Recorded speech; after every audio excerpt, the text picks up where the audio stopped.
gitu. Saham BCA masuk universe Pak Lo nggak sih? Atau ada kriteria tertentu nggak kalau misalnya Pak Lo ini mencari wonderful company dengan harga yang bisa dibilang dengan cukup mahal seperti BCA, apakah masuk kriteria atau nggak termasuk kriteria Pak? Mungkin bisa di-share Pak, mindset sebagai value investor ngelihat saham seperti BCA yang harganya, valuasinya mahal tapi kinerjanya naik terus Pak.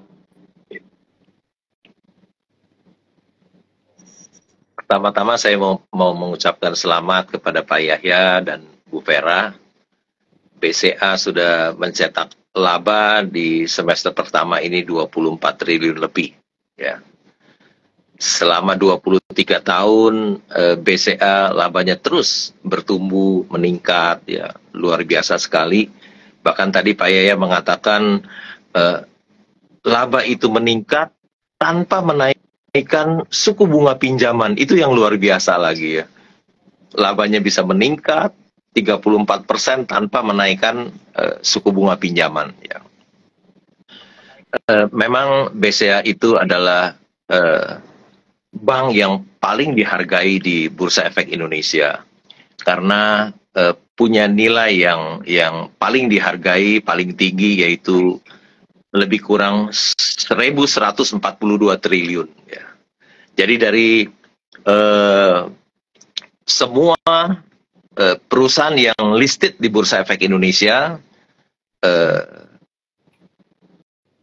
harganya yang termahal atau yang paling dihargai di Bursa Efek Indonesia adalah BCA karena harganya pada saat ini mencapai 1.142 triliun. Ya.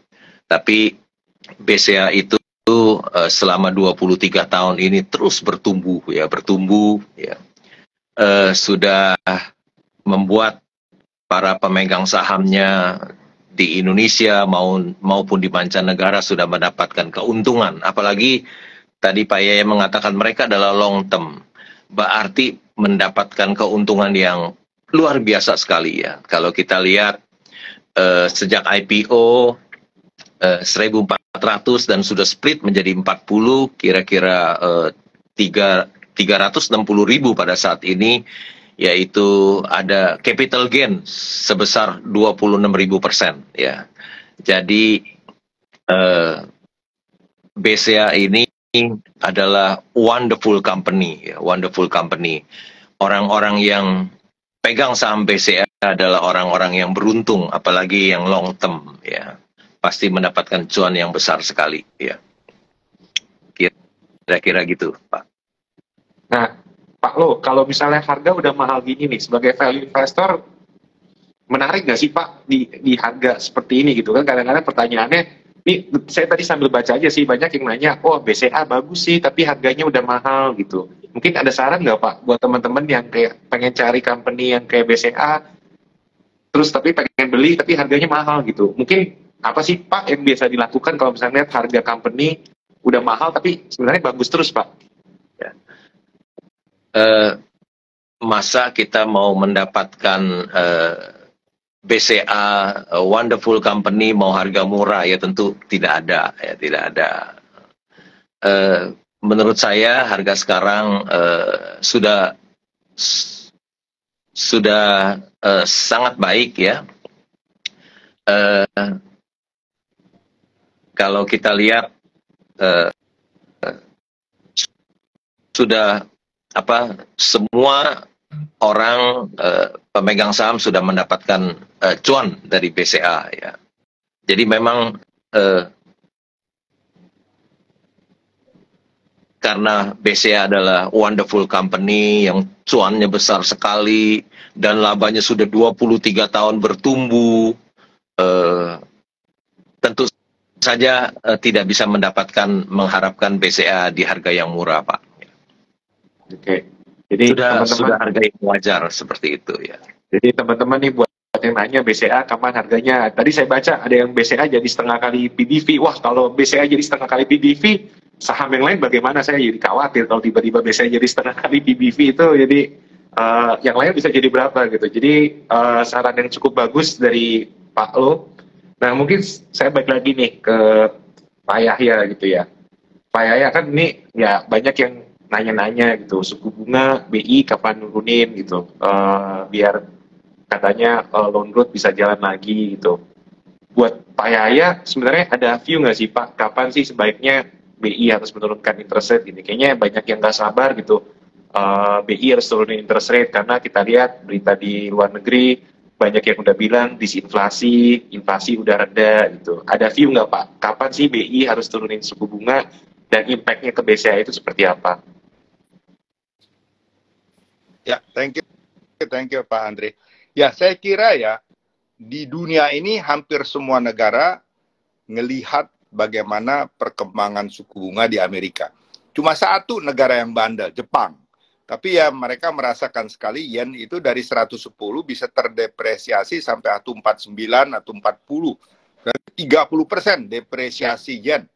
Nah, bandingkan rupiah itu paling juga 8-10%. Sejak 14.200 sampai sekarang mungkin 15.200, 15.000 ya. Jadi kita lihat perbedaannya. Dan rupiah selama ini juga naiknya cuma 225 basis point. Kalau dibandingkan Amerika yang sampai 525 atau 550 basis point ya kenaikannya. Dan di sana masih ada ekspektasi kenaikan lagi. Nah, kalau saya lihat tahun ini relatif kita udah flat ya interest rupiah. Nah, kalau dikatakan kapan kita turun, ya mungkin saya pikir kalau sinyal dari Amerika itu sangat kencang bahwa September itu terakhir, lalu biasanya sesudah topnya juga nggak langsung turun. Biasanya mungkin dalam 6 bulan kemudian ya baru ada penurunan. Itu ekspektasi kita mungkin di sekitar Juni, mungkin paling cepat Maret, dan kalau normal itu Juni tahun depan Amerika mulai turun. Ya ekspektasi kita ya. Bisa juga kalau mereka lihat, waduh masih berat menghadapi inflasi, mereka bisa tetap menahan itu gitu, bisa aja. Ini nobody knows lah ya. Kita hanya berandai-andai. Kalau misalnya Maret sampai Juni mereka turun, nah saya pikir nggak lama dari itu atau bahkan bisa sebelum itu ya. Mungkin di awal-awal Januari kalau memang likuiditas cukup untuk loan growth, terutama kita juga kan kita adalah terus menjaga growth itu tetap baik. Kalau cash flow itu cukup, likuiditas di pasar cukup, maka setiap bank itu akan bisa siap untuk menaikkan pinjamannya. Nah, kalau itu terjadi mungkin baru awal tahun depan, saya pikir awal tahun depan, atau kalau paling lambat Juni ya, rupiah itu mungkin bisa mengikuti interest rate di Amerika juga banyak menurun ya. Jadi kalau saat ini rasanya sih belum. Dan bagi bank-bank yang rata-rata kuat di kasa, itu paling kita akan mengadjust time deposit kita. Kita sesuaikan, dan pinjaman ya mungkin karena kita juga waktu interest naik kita nggak naikkan, yang akan terpengaruh itu paling LIBOR. Nah, cuman sedikit tambahan juga bagi kita ya, kalau kita melihat situasi seperti yang sekarang, profit kita juga bagus, itu tadi saya katakan tidak naikkan suku bunga pinjaman, tetapi ya penempatan di Bank Indonesia kan naik. Kemudian di SBN, FR itu juga semuanya naik. Jadi kalau kita lihat itu semua mendapatkan hikmah buat BCA. Nah itu kenapa profit kita bagus. Jadi nggak ngoyo dari pinjaman, tetapi dari yang lain likuiditas kita tempatkan udah cuan lumayan gitu ya. Jadi saya pikir seperti itu. Ke depan kita juga ada situasi. Ke depan strategi kita adalah coba men-shift dari BI, meskipun saat ini BI cukup menarik ya, penempatan di BI. Mungkin sebagian kita akan pindahkan ke FR ke depannya. Karena kita mengharapkan pada saat interest rate turun, harga FR ini bisa cuan. Ibu Fer kipas lagi saat itu ya. Jadi saya pikir itu beberapa hal tentang suku bunga. Mungkin tadi sedikit aja komentar mengenai saham yang tanda petik udah mahal tapi company bagus. Ibarat rumah di Menteng dan di pinggiran kota lah, bedanya gitu aja Pak. Kalau rumah di Menteng kan memang ya mahal gitu kalau rumah Menteng. Kalau di pinggiran kota kan ya bisa cipi-cipi. Tiba-tiba ada dibuka tol ya bisa naiknya kencang. Tapi siapa yang bisa menduga itu kan? Nah itu kira-kira begitu aja. Oke, very good insight. Nah, buat Bu Vera nih, mungkin lanjut ke Bu Vera. Nah, kalau kita lihat nih, kemarin ada analisa oh beban operasionalnya BCA naik terus gitu. Cuman kan kadang-kadang kalau kita lihatin perusahaan yang biasanya dilakukan itu kan sebenarnya ya kalau misalnya profitnya nggak bagus ya dipotong OPEX gitu. Nah mungkin bisa share nggak sih Bu Vera view-nya kenapa BCA sebenarnya walaupun ekonomi bisa dibilang ya dibilang nggak bagus sekali tapi nggak jelek sekali masih tetap meningkatkan OPEX-nya Bu. Mungkin resepnya apa sih Bu di saat ekonomi lagi menantang ini Bu Vera terus untuk mengenjot biaya operasionalnya BCA. Biaya operasional itu di dalam biaya itu selalu kita lihat ada good cost, ada bad cost juga. Kalau good cost itu adalah sesuatu kalau kita investasi karena itu kita ekspektasi bisnisnya tumbuh, jumlah transaksinya juga tumbuh dan bank juga harus melihat jauh ke depan. Jangan kita setelah transaksi tumbuh baru kita pikir kita perlu investasi di capex seperti apa dan sebagainya.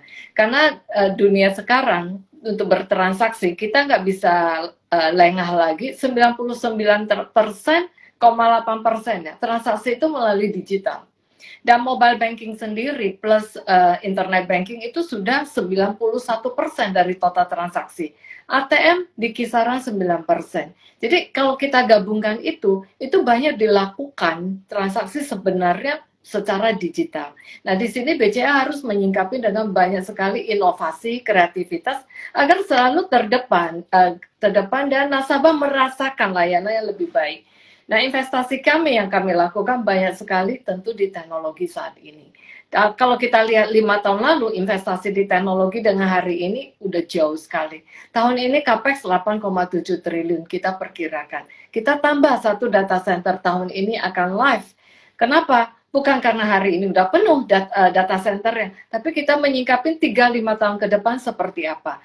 Nah, di sini kita juga menyingkapin bahwa mengukur efisiensi sebuah bank, itu teman-teman nggak usah susah-susah lihat salah satu cost to income ratio. Tadi Pak Ya sebutkan kita 32,9%.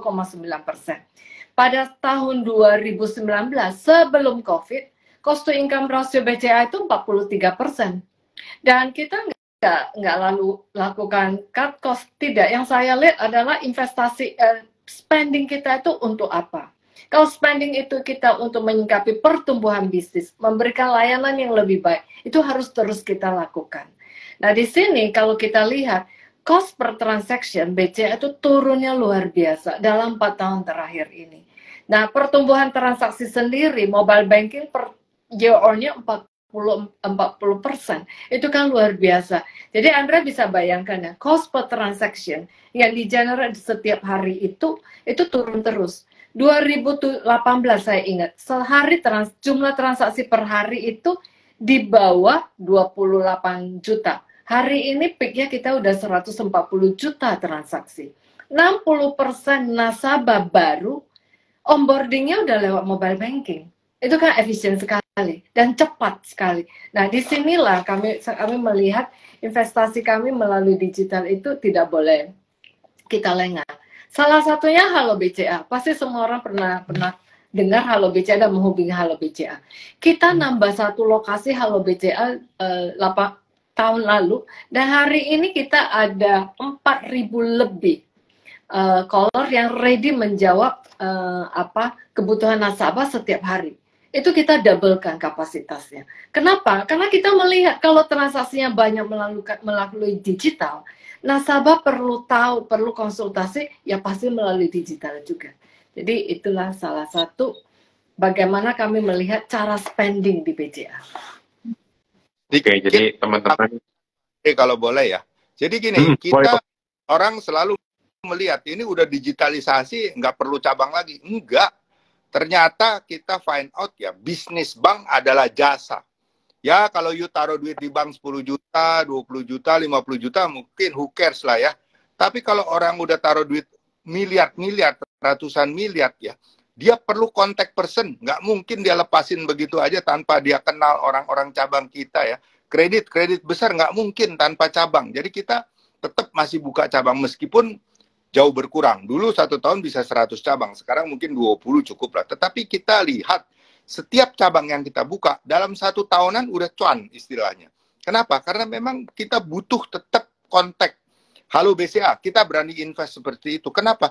Karena nasabah kita dari dulu di bawah 10 juta, sekarang udah 36 juta rekening. Nah, apakah semua bisa datang ke cabang? Nggak mungkin. Harus punya contact center yang 24 jam. Begitu ada masalah, kontak. Begitu ada hoax bisa tanya. Ya, ini kan sekarang zaman hoax. Siapa yang bisa segera menjelaskan? Ya, contact center kita. Maka itu 4.024 jam. Mereka ini adalah salah satu sukses daripada digitalisasi BCA. Digital untuk milenial oke. Tapi bayangkan, nasabah BCA dari 17 sampai 95 tahun, bahkan ada yang 100 tahun. Nggak mungkin semuanya digitalize bisa paham sendiri dengan gadget. Pasti perlu somebody yang nolong. Disitulah peran daripada contact center kita. Jadi itu sebagai gambaran, Pak.